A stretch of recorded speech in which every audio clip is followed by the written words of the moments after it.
Hi, folks. John Adamson with Seeking Light, and we're doing session number 6 of Applied Ethics related to medical mandates. I hope you like this series so far. I noticed that quite a few of you are watching them. I appreciate it. And the big thing I need, again, is feedback.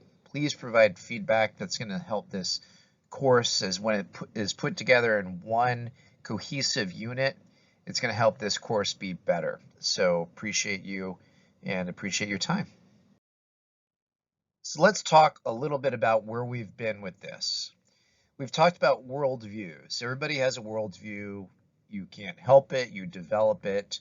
It's based on a lot of things, where you live, what culture you grow up in, what religion you have or no religion. So everybody has a worldview. And through that, you view the world as being either good or bad. There is no such thing as personal truth. There is a perspective related to the truth, but your perspective may be wrong. And so there's only objective truth. But truth in terms of moral questions, good, evil, right, wrong, these things we don't always agree upon. But for the most part, we have overlap. And we talked a little bit about how you can have a secular humanist perspective, at least as it's defined right now, and you can overlap with numerous religious perspectives in the world. This truth can therefore be discovered related to moral right and wrong. And we're going to relate that to the mandates. Now, one of the things that people have tried to apply as the only ethical principle against whether you should get the vaccine or not is what we would say is the golden rule: do unto others as you would have them do unto you. But I talked about how this is really too simplistic a view. We've talked about the ethical principles of beneficence and non-maleficence, seeking to do good for somebody and seeking to not harm someone.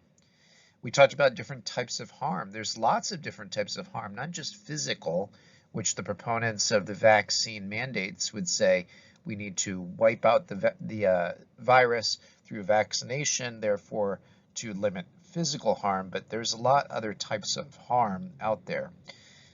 Justice is another ethical principle, and it means that there's no unfair treatment, especially by those in power over those to whom they are called to serve. And then veracity. Veracity means we should know the whole truth, especially when it comes to healthcare. And we should be able to make decisions for ourselves based on having a full-orbed view of truth. Now, our next ethical principle is confidentiality. And this is a good definition, I believe, from the ones I've looked at.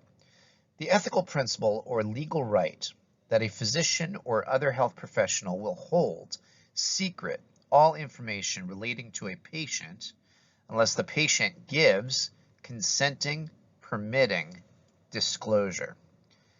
And of course, you heard the word consent in there.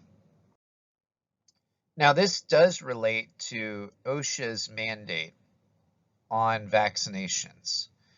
So what is the OSHA mandate? Well, we have two mandates, essentially, the OSHA and then the healthcare. The OSHA one has a document called Frequently Asked Questions. You can look this up online. If, as of this recording, if the Supreme Court does not act on January 7th, this will go into effect on January 10th of 2022. And it says this in question 4D, or answer 4D, I should say. OSHA considers vaccination records required by, and there's another reference, of the ETS to be employee medical records. So if you're vaccinated, that's part of your medical record concerning the health status of an employee, and is requiring this personally identifiable medical information to be maintained in a confidential manner. What does that mean? That means that you shouldn't make employees who are unvaccinated stand out from the vaccinated, or vice versa.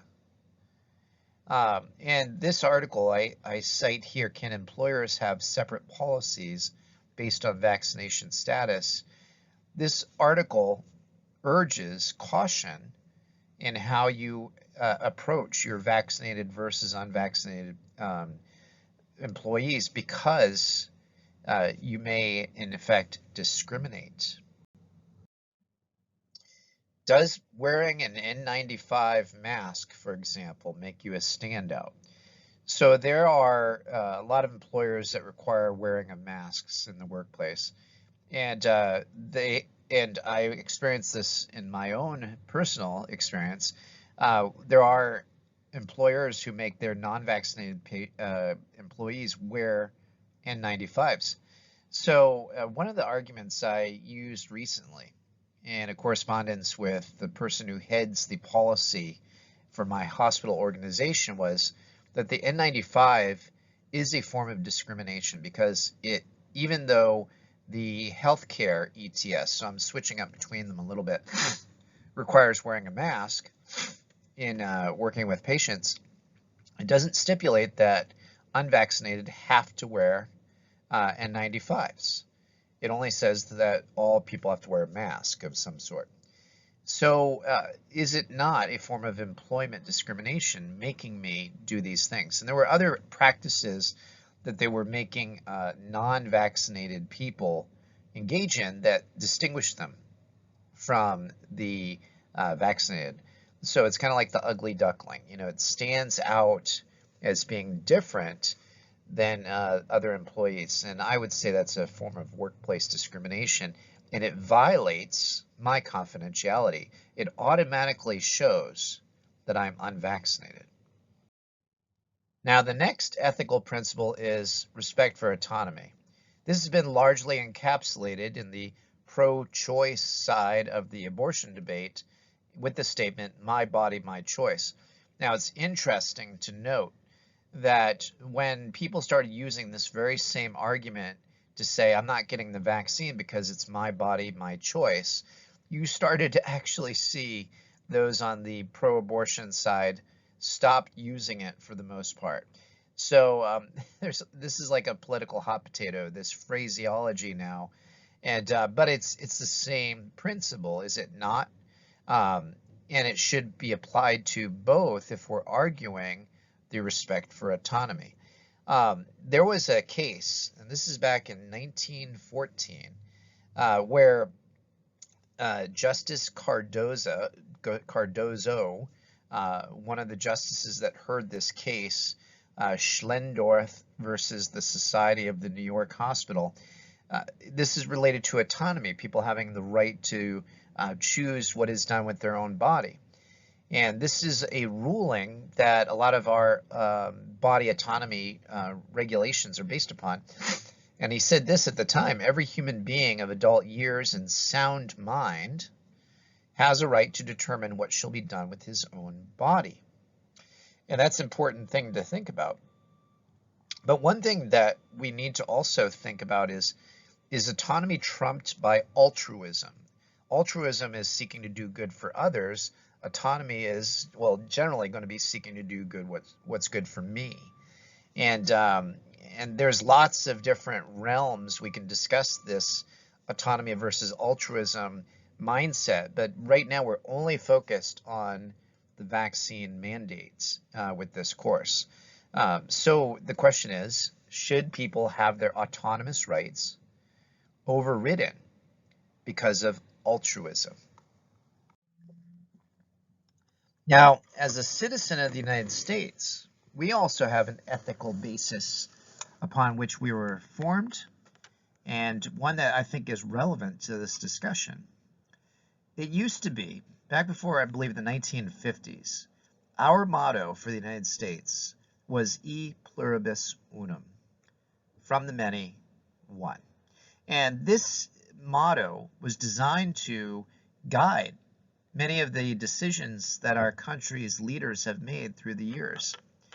One principle, and this is directly related to this statement, is the fact that we should not have the rights of the singular person trumped by the many, and the rights of the many trumped by the singular person. And we see this played out in part by by our bicameral legislature, two-side legislature. So we have Senate and House of Representatives. So what does the House of Representatives do? It operates more like a democracy, where you have democracy means people rule. So you have the more people you have in your state, the more representatives you have. So therefore, in the House of Representatives, California has a much greater say than Wyoming, which I believe might have one representative. And California is like in the 50s. So that gives California a greater democratic voice than Wyoming. Now, that is contrasted with the Senate. The Senate, despite the size of the states in terms of population, every single state gets 2 senators. So that gives the states greater strength through the Senate. Those individual states have a right to have an equal voice in the Senate as larger states. And I believe this is the mindset that we need to think about when we're talking about medical mandates. Do we want to be like the Soviet Union, former Soviet Union, where the individual person does not matter? It's supposed to be the collective that matters. Or do we want to be like North Korea, where you have Kim Jong-un, who's the current president? He makes all the decisions, and it's his word over the many. We don't want either scenario. We want to ensure that we have a voice for the individual and a voice for the many. And that is an ethic that I think is worth discussing when we're talking about these medical mandates. So in summary, at least a good basis, and we're going on from here, folks, we have more to discuss. We need to make sure that medical mandates ensure the balance in favor of beneficence rather than maleficence. Now, one might argue if you took just vaccines and vaccines alone, then we would say that yes, the balance is in favor of beneficence. But if we take mandates as a whole category, well, I think I showed that that's rather murky. I'm also going to indicate in other parts of this course that it's not a set science that giving the shots does provide beneficence over non-maleficence. Also, we want to make sure we're ensuring fidelity to those under the mandates. We want to guarantee justice for all. We want to promote truth, veracity, and has there been a real strong support that all the truth and nothing but the truth has been provided? Do we want to maintain confidentiality? And I would say that medical mandates as a whole have largely violated this very principle. And finally, respecting autonomy. Will we be able to say that medical mandates respect the autonomy of the individual? Well, folks, thank you for supporting me by watching this video. Appreciate your further support by commenting on this video. Having comments and suggestions on how to make it flow better, wording, what worked for you, what did not, that's greatly helpful to me, more so than just a like. Although I appreciate you liking and I appreciate you subscribing. If you haven't subscribed to my channel yet, please do so. Once we get beyond this whole thing, if we ever do, I will have other comments because there's always stuff to talk about. Also, if you've gotten any benefit from what I've done, I would really ask you to consider supporting me. Even $2, $3, $5 here and there is greatly helpful. And Venmo is the easiest way for me to do it. I do have a Patreon, but it's just my lack of tech savviness. I need to focus more on how to make that work better. And frankly, I put out a lot of content. I can't imagine putting out more for Patreon supporters. But if you feel the desire to support me, I would appreciate that. Anyway, John Adamson with Seeking Light. Thank you so much. Take care. God bless.